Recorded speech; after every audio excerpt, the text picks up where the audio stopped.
ብርሃነ ገብረ ገርግስ መሊሱ ተኣሲሩ ብቀዳማይ ይወፂ ካብ ቤት ማእሰርቲ መሊሱ ተኣሲሩ ኣሎ ዝብል ኣብ ማሕበራዊ ሚድያ ተወዚዑ ሪኢኹሞ ትኾኑ ኢኹም ብርሃነ ትኽክል ተኣሲሩ ኣሎ ግን ብርሃነ ዝተኣሰረሉ ሰባት ንናይ ባዕሎም ንናይ ግሊ ጥቕሞም ክጥቀምሉ ከለዉ ንርኢ ኣለና ንምንታይ ሕዚ ትግራይ ዘይምቅዳም ንዝኾነ ይኹን ትግራዋይ ናብ ከም ዝበለ ናይ ሓሶት ፕሮፓጋንዳ ማሽን ንኸውን ዝገብሮ ዘሎ ንምንታይ እዩ ብርሃነ መጀመርያ ዝተኣሰረ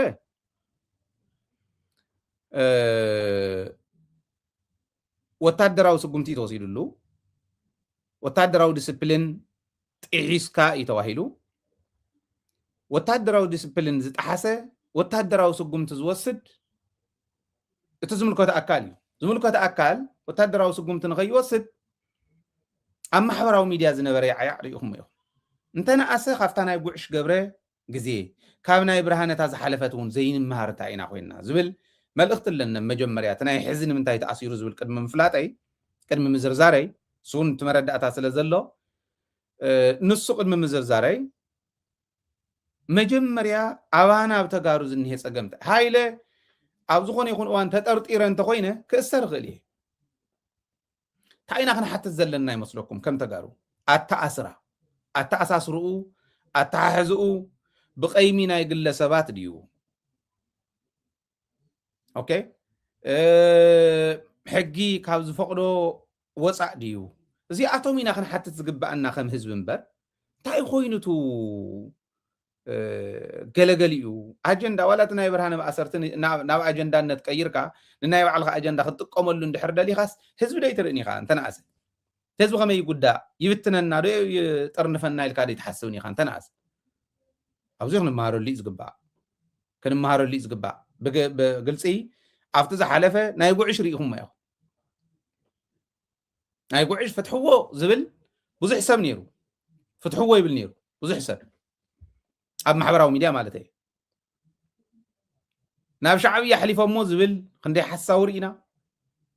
ፍትሕዎ ብቀይሚ ኢኹም ኣሲርኩሞ ስለ ዝተፈለየ ዝብል ክንደይ ሓሳብ ርኢና ጉዕሽ መወዳእቱ እንታይ ኮይኑ ተረኺቡ ቢሮ ሰላምን ፀጥታን ናይ ትግራይ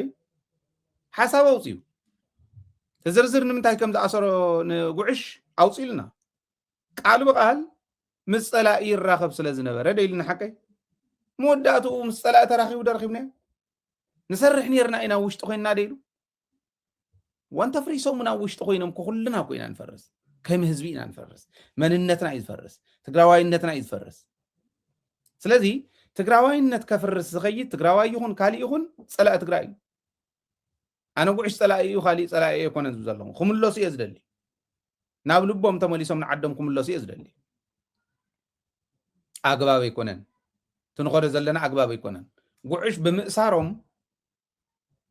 مسألة الرخب منوارو فليتهم ترديهم بدن بمردات بسترجفة نقعش مئسارهم تخكل نيرهم زم ساعات يوم أدنى قتي قبوا هم كم أزجور نمنتاي وعش سلزخونه نقعش سلز أثر ويكونه مسألة الرخب نيرون ديوم يلومنا حقهم يوم مسألة الرخب كم زنورة بعد مسكيرو عوش تخوين ناس سرح كله الدين أين مسينا إلو خبده وني خسر نيرو تجاجيهم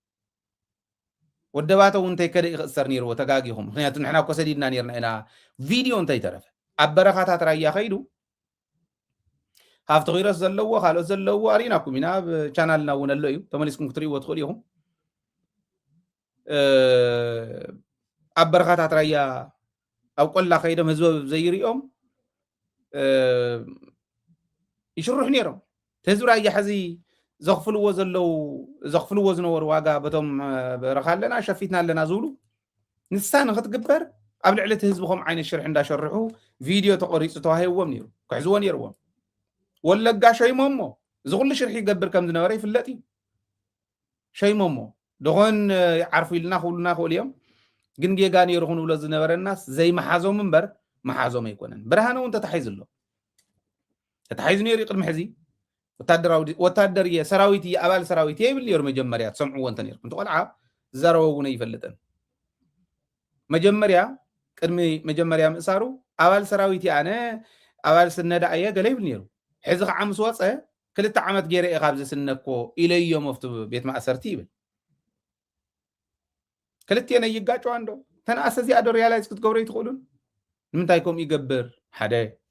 كلاي after መጀመሪያ ዝነበረ ትንሱ ተዛረቦ ይኮነ ወታደራዊ ዲስፕሊን ጥሒስካ እዩ አባል ስነዳ ኮይንካ አባል ናይቱ ግንባር ኮይንካ ኣብ ዝነበርካሉ ሓደ ካብ ወታደራዊ ዲስፕሊን ወፃእ ዝኾኑ ስራሕቲ እዚኦም ሰሪሕካ ምክንያቱ ባዕሎም እስካዕ ዝገልፅዎ ኣነ ኣይገልፅን ባዕሎም ይግለፅዎ ስወፂ ስኢሉ ትዝብሎ ዝነበረ ዘይኮነ ዘረባ ከም ምዃኑ ኣነ ኣለኒ መረዳእታ ወፂውን ንዓና ይጭፍጭፈና ነበረ እንደገና በቃ አጀንዳን ምፍጣር ኣብ ትግራይ አጀንዳን ምፍጣር ግን ብዕላማ እዩ ከምኡ ዝግበር ዘሎ እንተ ተረዲእና ንምንታይ ይመስለኩም ንኣብነት ሕዚ ሓንቲ አጀንዳ ካፍተን ናይ ልምዓንቲ አጀንዳታት ናይ ብርሃነ ደገይረ ኣለኹ ምእሳሩ እቲ ህዝቢ ዝኾነ ይኹን ትግራዋይ ክእሰር ከሎ ተኣሲሩሎ ኣተሓዝኡ ሕማቕ እንተኮይኑ ሕማቕ ኣተሓዛ እዩ ኢልካ ምቕራብ ነውሪ የብሉ አጀንዳ ግን እንተኮይኑና ኣሎ እዛ ግዜ እዚኣ ሕዚ ሽርሒ ኣብዪ ኣሕመድ ከቃልዓላ ዝነበርኩ ተወሰነ ግዜ ቆንጢሮም ይወስዱልና አጀንዳ ብምፍጣር ናይ ፀላኢ ሽርሒ ናይ ፀላኢ ተንኮል ከምዚኦም እንዳገበሩ እዮም ዝመፁ ከይንደጋገፍ ተደጋጊፍና ትካላውነት ኣሚንና ትካላትና ፀረ ፀላእትና ክኸዳ መኸተና ከደንፈዓ እንዳሃለወን ኣብ ናይ ፀላእቲ አጀንዳ ከርተት ክብላ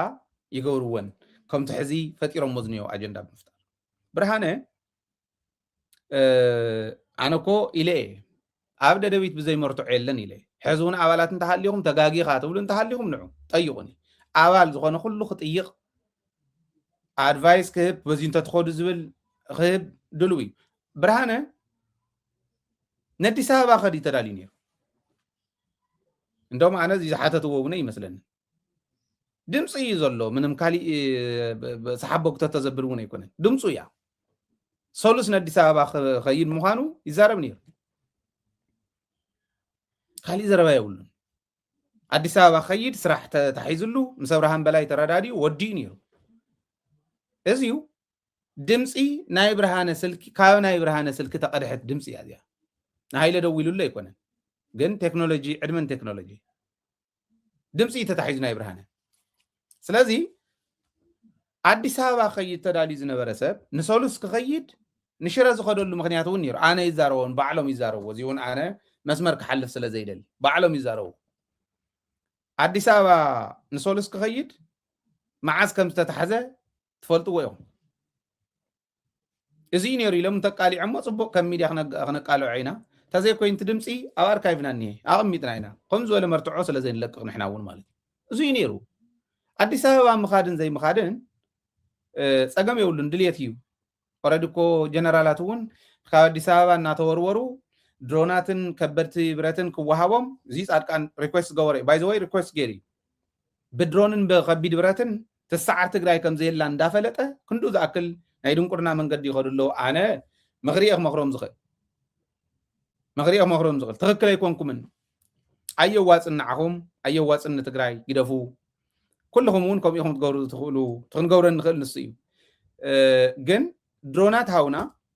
ከበድቲ ብረት ሃውና ትግራይ ክንጭፍጭፍ ኢና ኢሎም ሪኩዌስት ገይሮም እዮም ተመደብሉ ምድብ እውን ኣፍሊጥናኩም ኢና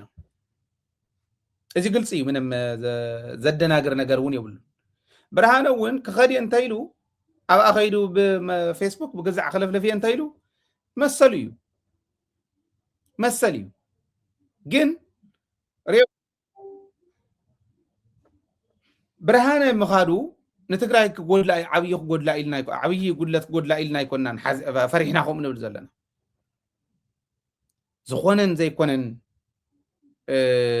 ኣብ ውሽጢ ትግራይ ኮይኖም እንዳሰርሑ እንዳሃለው ኣይሕተቱን ምባልና ጥራሕ እቲ ጌጋ ዝኸውን ተኸይዱ ናይ ባዕሉ ምርጫ እዩ ፀገም የብሉን ብዝኾነት መጀመርያ ከምኡ ነይሩ ሕዚ ከዓ ወፂ ዝብለን ዝነበረ ሪኢኹምዎ እዮም ሕና ተጋሩ ኢና ኣብ ውሽጢ ትግራይ ዘሎ ፀገም እንተሃልዩ እቲ ፀገም ዝስተኻኸለሉ መንገዲ ኣሎ ቀንጠብጠብ እንታይ ኣበሎ ከለይ ኣሲሩኒ እከለ ከምዚ እዩ ብዛዕባቱ ውሳነ ናይ ሕወሓት ፕሪቶርያ እንድሕር ተፈራሪማትልካ ኮይና ውዕል ፕሪቶርያ ተፈራረመት ሕወሓት እንተኮይና እታ ውዕል ፕሪቶርያ ተፈራረመት ውድብ ውዕል ፕሪቶርያ ምጥሓሱ እንድሕር ኣናውንስ ገይራ بتخكل كعندهم زنقيعة أيام برقديمة أخت قبر نيروا إذن دحر جيراس انتهي كنت طيب لك ماني خانسها مقام يكالي بحسب كمزي يوم كمزي إنا كمزي دو ود ورده نا ود ورده سلطان كونستنس يبلنير ود ورده نا ود ورده سلطان أب حوحاتيا كاب حوحاتيات منجو إذا حوحات انت حديقات ولا حوحات تشيمات ولا مغنيات حوحات كتشو من كتوردن سلطان سلزلوا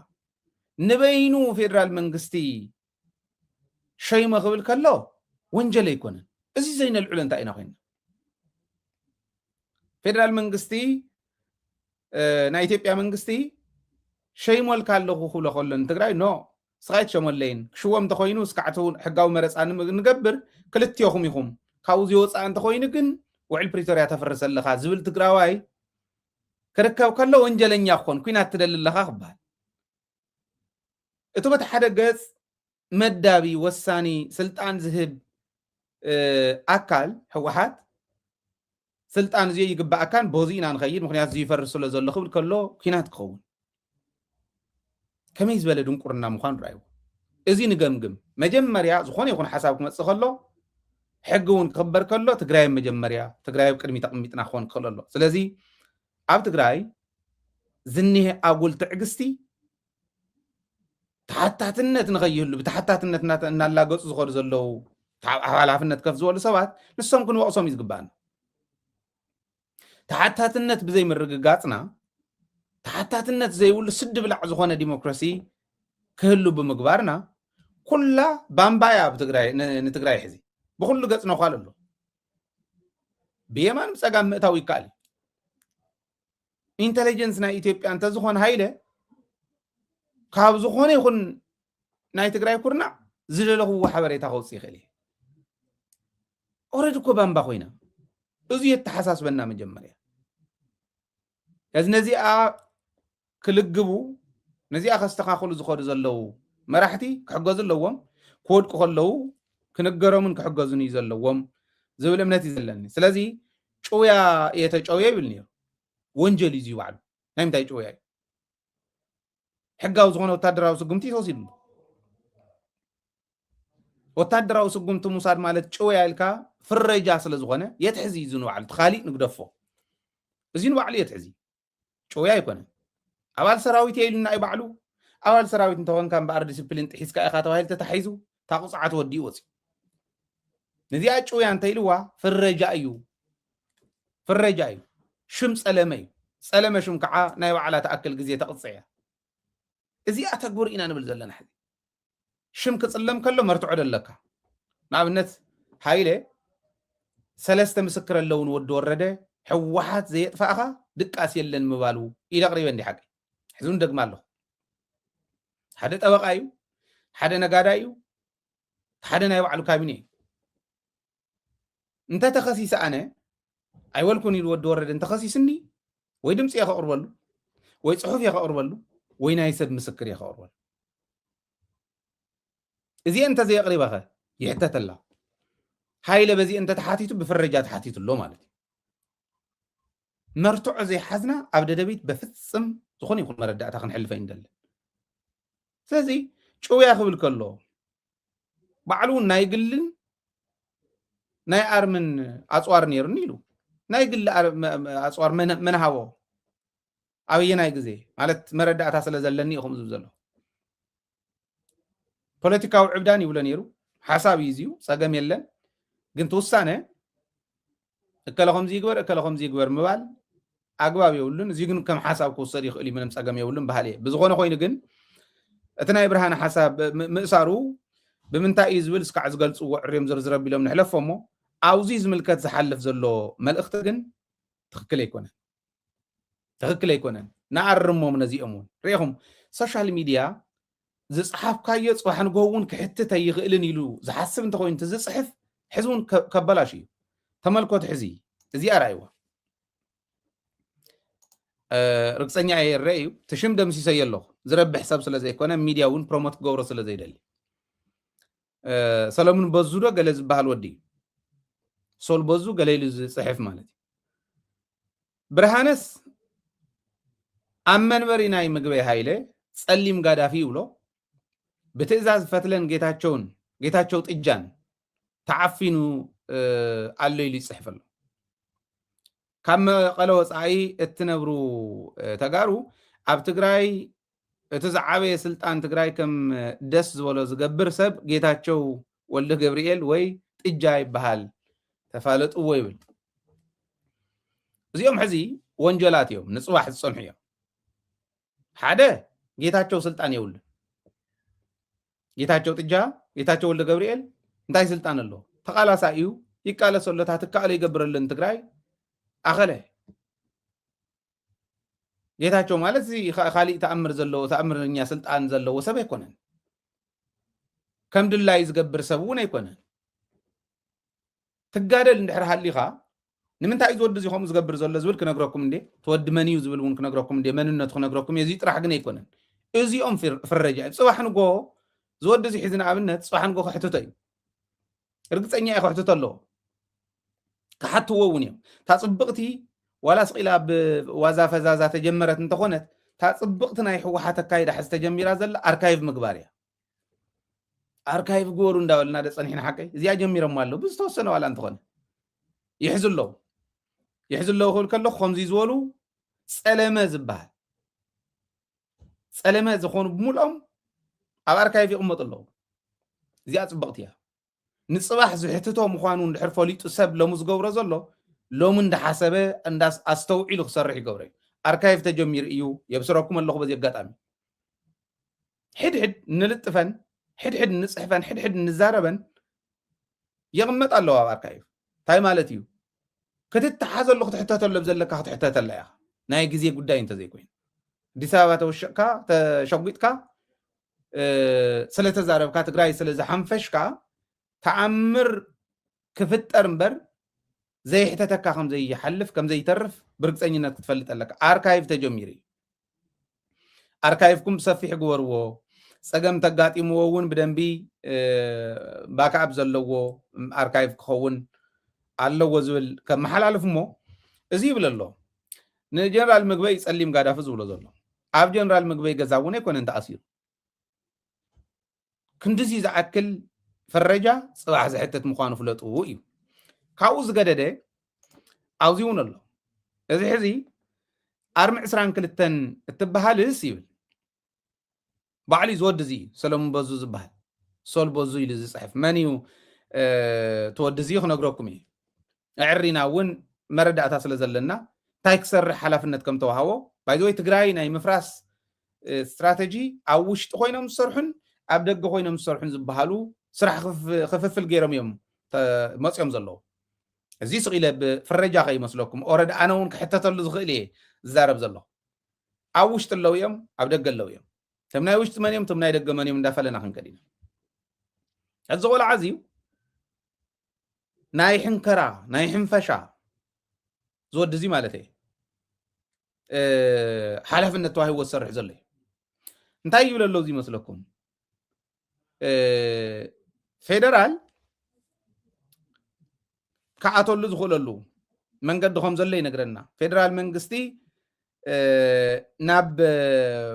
ትግራይ ከኣቱ ይኽእል እዩ ነቶም ኣብ ሓራ መሬት ዘለዉ ነዚኣቶም ሒዙ ከኣቱ ይኽእል እዩ ሓራ መሬት ዘለዎ ጠናኺሩ ከኣቱ ይኽእል እዩ ከምዚኣ እንተገይሩ ገላጊልዎ ኣሎ ንህዝቢ ይብል ገላጊልዎ ኣሎ ንህዝቢ ስለዚ ከኣቱ ይኽእል እዩ ኢሉ እዩ ዘቕምጥ ዘሎ ኣብ ልዕሊ መራሕቲ ዝኒሀ ጸለመ እየ ነግረኩም ዘሎ እዚ ከቢድ እዩ በታ ናይ ልፍዓተይ ዝመፀት እያ ካሊእ እውን ኣሎ እዩ ኣተሓሒዘ ክነግረኩም እየ ሕዚ ኣብታ ቅድም ኢላ ዝነበረት እውን ስናይፐርን ብሬንን ሒዞም እዮም ንብርሃን ሒዞሞ ዝብል ፍረጃ ቅሚጡ ኣሎ እዚ ወዲ እዚ ንወዲ ወረደ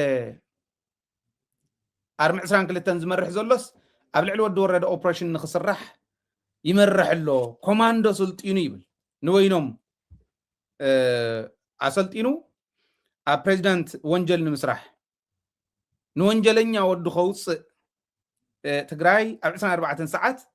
ናብ ኩናት ክእትዋ ይኸይድ ኣሎ ቀፃሊ ቀዳም ኣብ ዝቐፅል ቀዳም ኣብ ልዕሊ ፕሬዚዳንት ግዝያዊ ምምሕዳር ትግራይ ኦፕሬሽን ንክገብሩ فولي سلطنا زغبرو زلو يئز زلو يبلون عزازي 42 ناي بريزيدنت فولي حلوا عزازي زنبره كم مزنو العلم يوم يبل كم مزنو العلم يوم قدم حيدت معلتات العلم يزبل نزي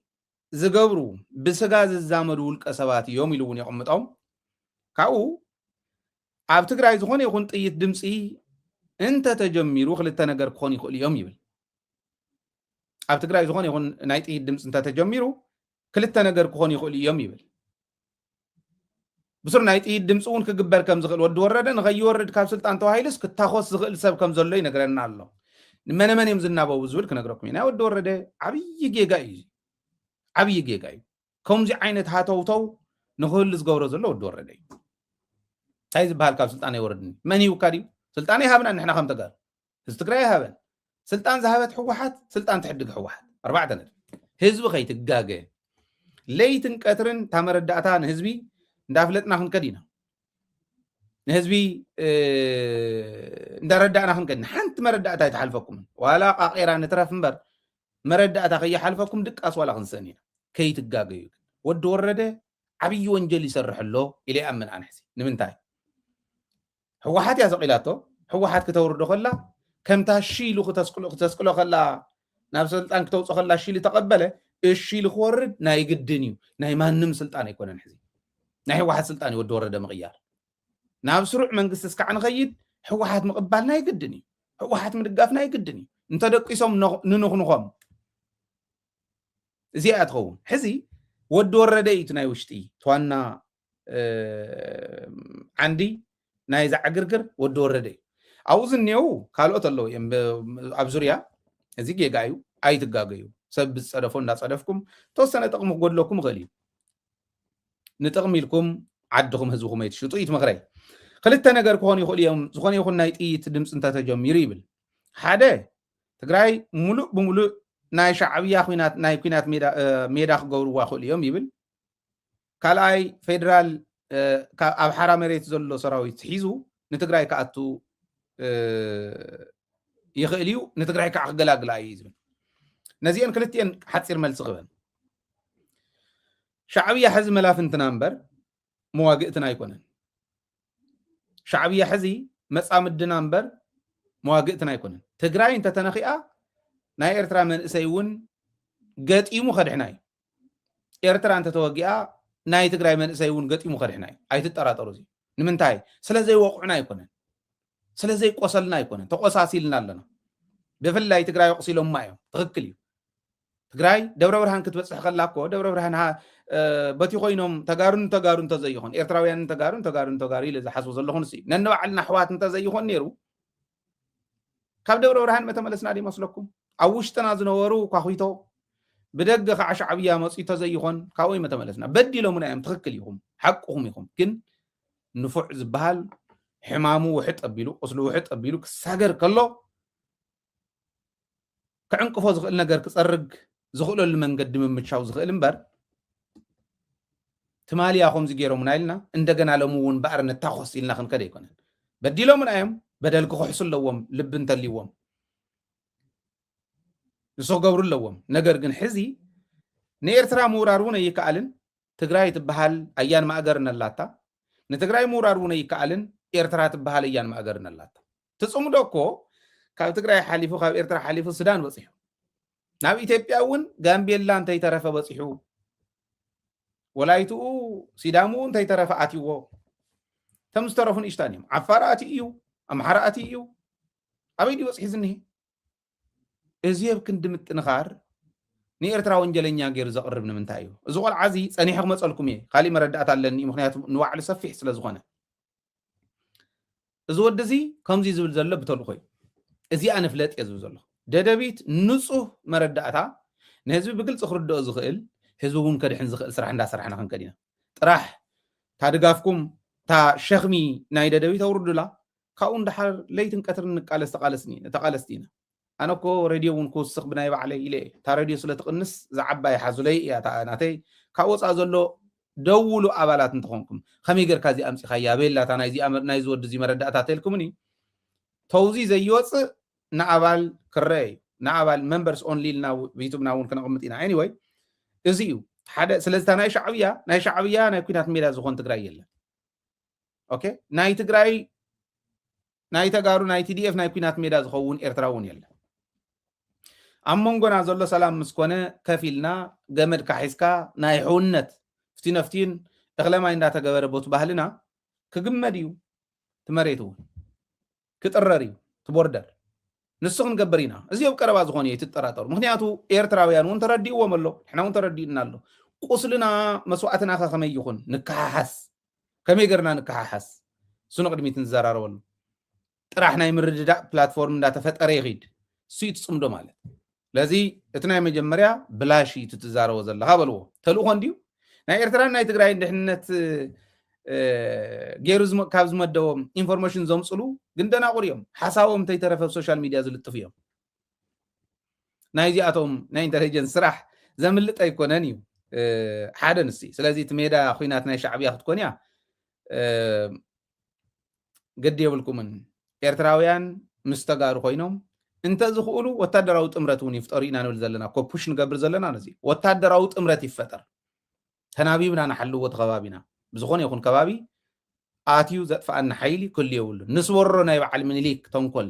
نسورنا يتاليان تنقل انت خونه خالي تزي كونه جن سلام زخونه كباب خونه اللي ويلنا إن نخد زلنا صمدون دحرت كم زي ملص أي تتراتو تخيل أي فيدرال حرام مريت زل حيزو كلا مرعاسي ترف كن عدغن كراماي حدا سب حيزهم كتر فيهم ودن ترو ترح يمتصلو thanks to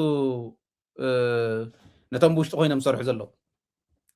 كلا زي ما قال مالتي مش تخوينا مصرح زلو يمصوم الله يمتصلو معلتاو يغدل اندوم اسكي انت خيله نتمسجن نخالقكم وتم تملسوا كما يغدلو الى قربلكم بعلم تم حرام مريت زلوون يرغبنا الله يبتنلت سب بعل ودن طور ستايل زل تايلاكم طرحكم تريفكم يلوم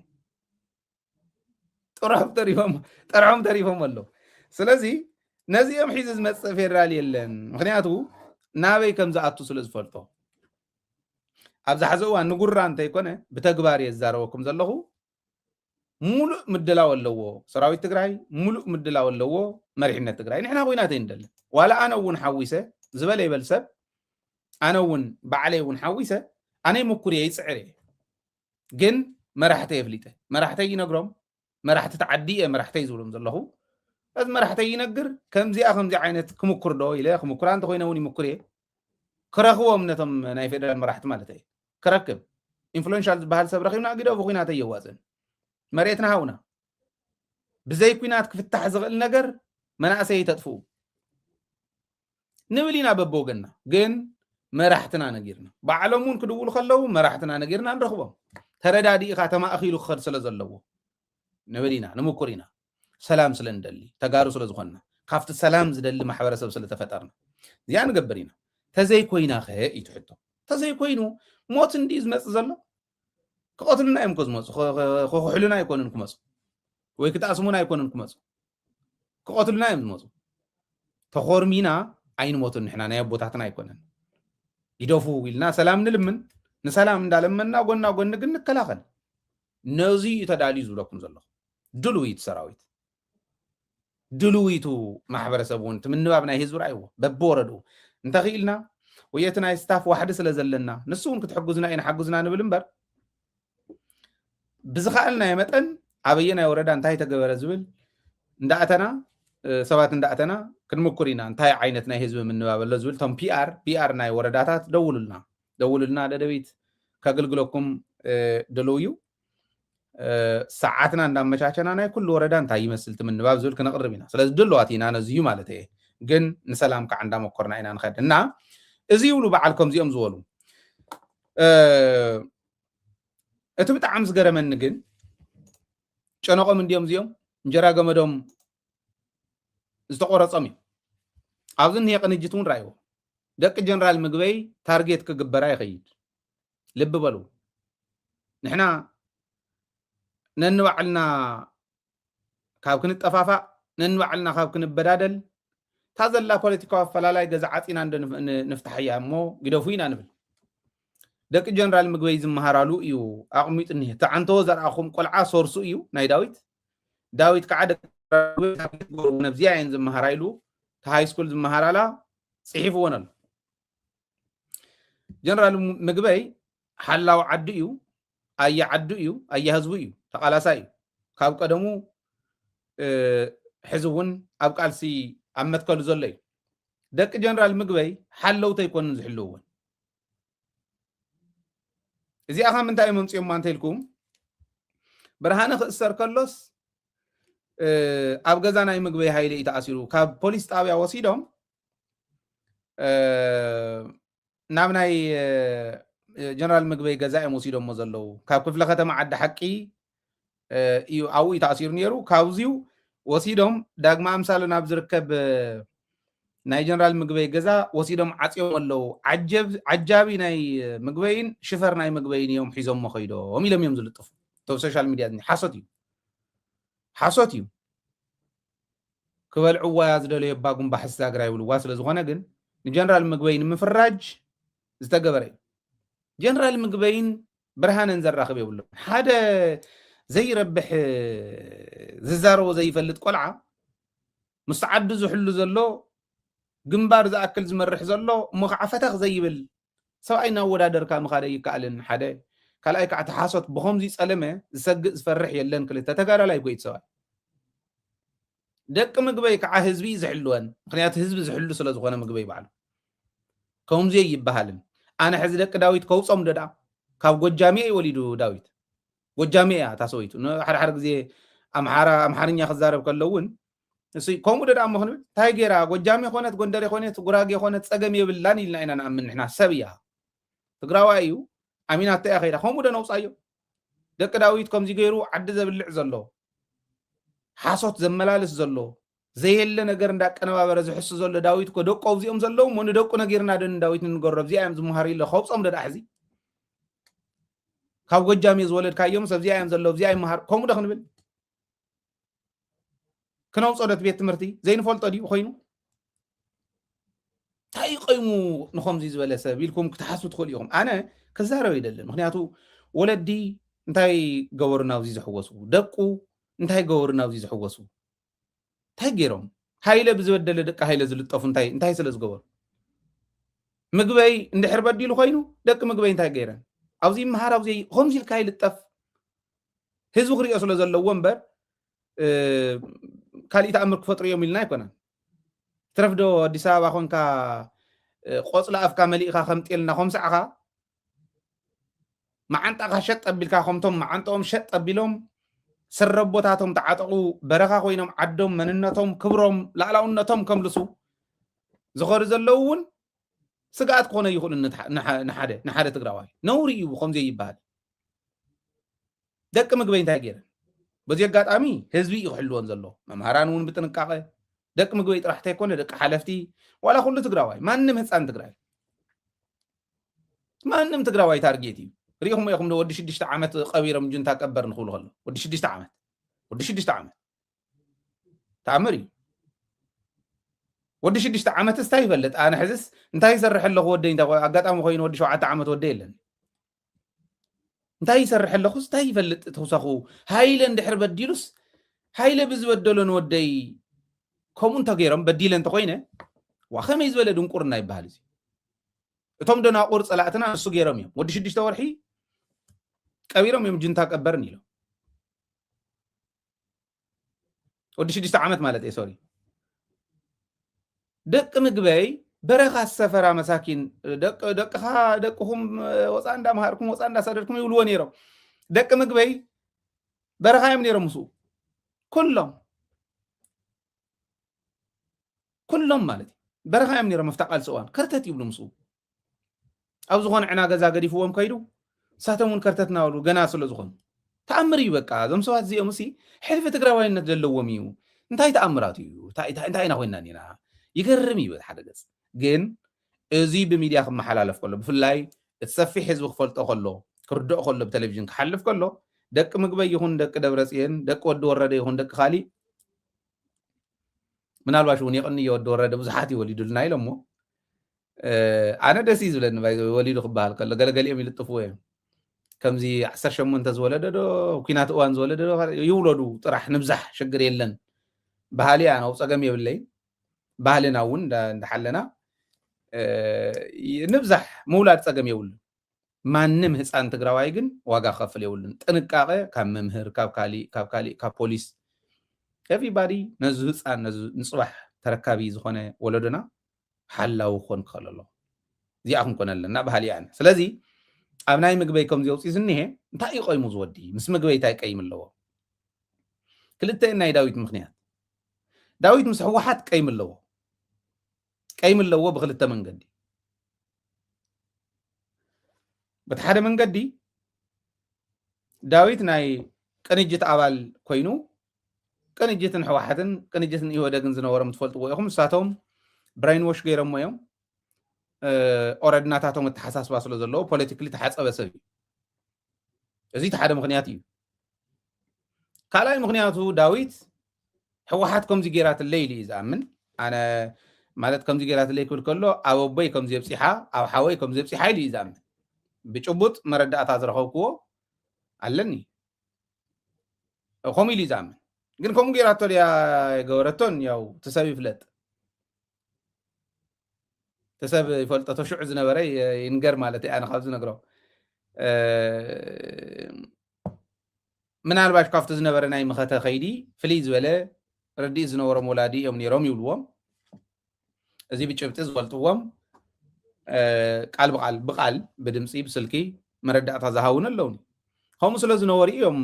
ስጉምቲ እውን ተወሲዱሎም እንተኮይኑ ተወሲዱሎም ማለት እዩ ሽዑ ከምኡ ይግበር ስለ ዝነበረ ተፈለየካ እንተይኮነስ ሓደጋ ነቲ መኸተ ህልውና ህዝቢ ንምርጋፅ ይግበር ዝነበረ መኸተ ሓደጋ ከይበፅሖ ሲገብሩ ነይሮም ስለዚ ኣቦኡ እውን ናይ ደርጊ ሓበሬታ መመላለሲ ስለ ዝነበሩ ያው እታ ፀገም በፂሓ ክትኮን ትኽእል እያ ታእታ ፀገም ኣነ ክገልፃ ስለ ዘይደለኹ ምስ ይቅርታ ሓዝነቶም ኣቦ እውን ክወቅስ ደልየ ኣይኮነን እቲ እዋን ከምኡ እዩ ነይሩ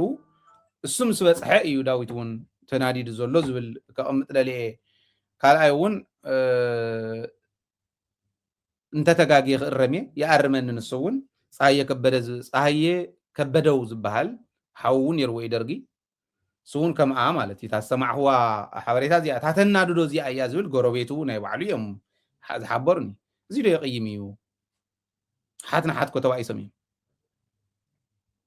ኣቦይ ስብሓት ምስ ሓዎም ተዋጊኦም እዩ ኣባይ ወልዱ ምስ ሓዉ ምስ ኣውዓሎም ተባኢሱ እዩ ፖለቲካ ይፈላለየካ እዩ እስካዕ መስዋእትነት ዝኸዱ ኣለዉ ናብኡ እንተዘይኸድ ትግራይ እንተዘይህገር ፅባሕ ንግሆ ኣነን ዳዊትን ካሊእ ትግራዋይን ኩልና ንረግፃ መሬት እያ እታ ትግራይ ብፀላኢ ከይትድፈር ምሕላው እምበር ንፀላኢ ኣሕሊፍካ ማሃብ ብህልኽ ብኢጎ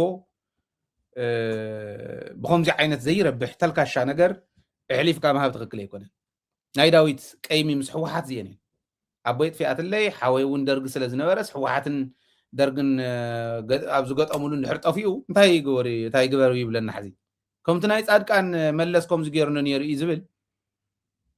መፈንቅለ መንግስቲ ክገብር ሞኪሩ ክሽፈሞ ካሊእ እዚኣቶም ብምልኦም ቀይሚ ናይ መለስ ኣብ ልዕሊ ህዝቢ ትግራይ ትኩስ ድንሽ ዘፍስስ ከምዚ ዓይነት ናይ ሓሶት ናይ ፕሮፓጋንዳ ሪቨንጅ ትክክል ኣይኮነን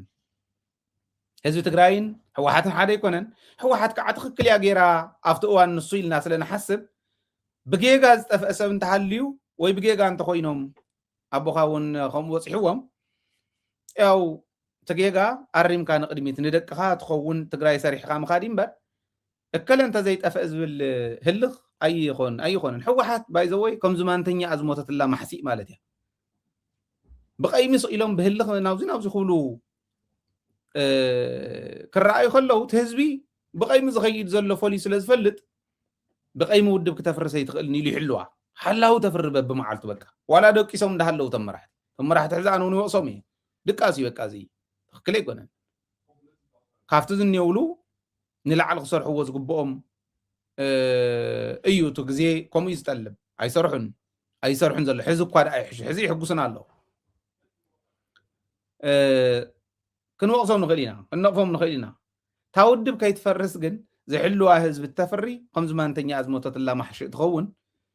እዚኦምን ከምዚኦምን ዝበሉ ሰባት ስለ ዘለዉ እዩ ማለት እዩ ስለዚ ደቂ ጀነራል ምግበይ ታርጌት ምግባር ነውሪ እዩ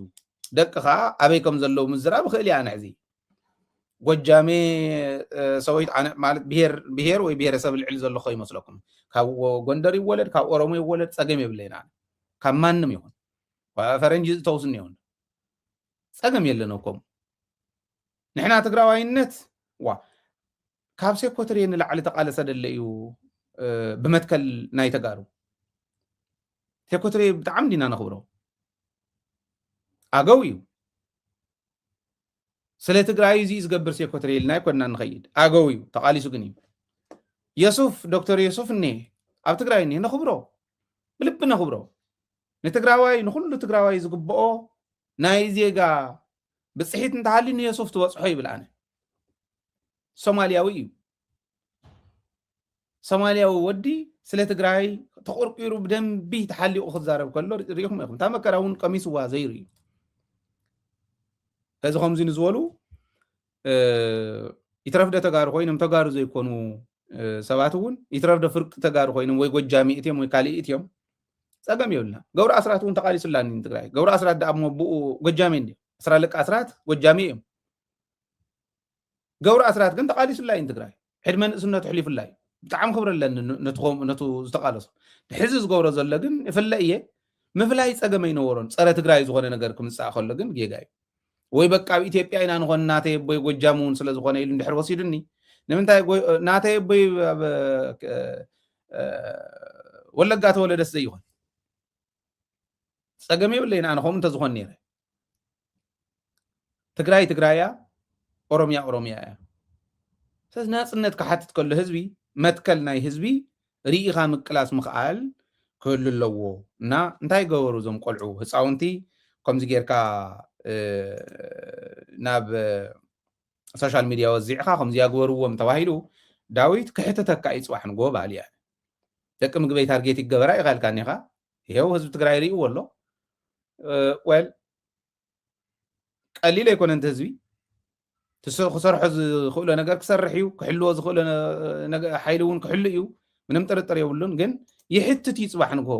ኣርካይቭ ዘይገበርኩም እንተኾንኩም ኣርካይቭ ግበሩ ኣርካይቭ እውን ክትገብሩ ምእንታን ኣብ ሕልና ህዝቢ እውን ኣብ ናይ ትውድብ ኮነ ናይቲ መንግስቲ ኣርካይቭ እውን ክቕመጥ ክኽእል ኣለዎ ከም ዝበለ ፅባሕ ክሕትት ኣለዎ ንምንታይ መሲልኩም ናይ ደርጊ ዘመን ባንዳታት ሙሉእ ሓጎስ እንዳነገረን ሓደ ግዜ እናውጋዓን ሙሉእ ሓጎስ ኣብ ናይ ዩትና ማለት እዩ ናይ ዩትና እቲ መፅሓፍ እናፀሓፍኮ ዝነበሩ ኩሉ ሓቲተዮ እቲ ኢንተርቪው ለቂቕናዮ ስለ ዝኾንና ሙሉእ ኢለ ዘልዕል ዘለኹ ሰባት ነይሮም በቃ ፀረ ተቃልሲ ዝኾኑ ኣብ ደርጊ እዋን ፀረ ቃልሲ ኮነ ኢሎም ብሱር ደድሕሪቶም ተቃለስቲ ዳያስፖራ እንዳኸዱ ክእስርዎም በል ዝብሉ ነይሮም ኣብቲ እዋን ንሶም ባንዳ ዝበሃል ኣብቲ ደርጊ ግዜ ዝነበረ ናይ ባንዳ ዋጋ ስለ ዘይተዋሃቦ ሕዚ ሽሾ ባንዳ ፍሪና ሽሾ ባንዳ ፀገም ንሱ ናይ ሕዚ ኣርካይቭ ተገይሩ ብደንብ ፅዋሕ ንጎ ዋጋ እንተዘይከፊሎም ከ ፍርቂ ክኾነ ክእል እዩ ፅዋሕ ንጎ ፍርቂ ሰብ ብተፈጥሩ ሌዚ እዩ ድኹም እዩ ኢዚ ወይ እዩ ዝደሊ ብቐሊሉ ስኢሉ በቋራጭ ዝኾነ ነገር ዝረክብ እንተኮይኑ ኤቭሪባዲ ክቕበላ እዩ እንተርፊ ዝተወሰኑ ሕልና ዘለዎም ከምዚ ክረክብ ከሎ ቋራጭ ክረክብ ከሎ እዚኣ ትሕተት ምዃና ዝፈልጥ ሕግን ስርዓትን ዘለዎ ዓዲ እንተኮይና ግን ሎሚ ሕጊ ተመሓላለፉ ፅዋሕ እውን ዝሕተት እንተኮይኑ ግዜ ገደብ ዘይብሉ ተሓታትነት ዘስዕብ እንተኮይኑ ንፁህ ትግራዋይነት ክወፅእ ዝኽእል ሽዑ እዩ ኩሉ ትግራዋይ ንትግራይ መስዋዕትነት ክኸፍለላ ዝኽእል እውን ሽዑ እዩ ትግራይ ትሕሎ ሽዑ እያ እና ንሱ ክንገብር ኣለና ዝብል ከቕምጥ ደልየ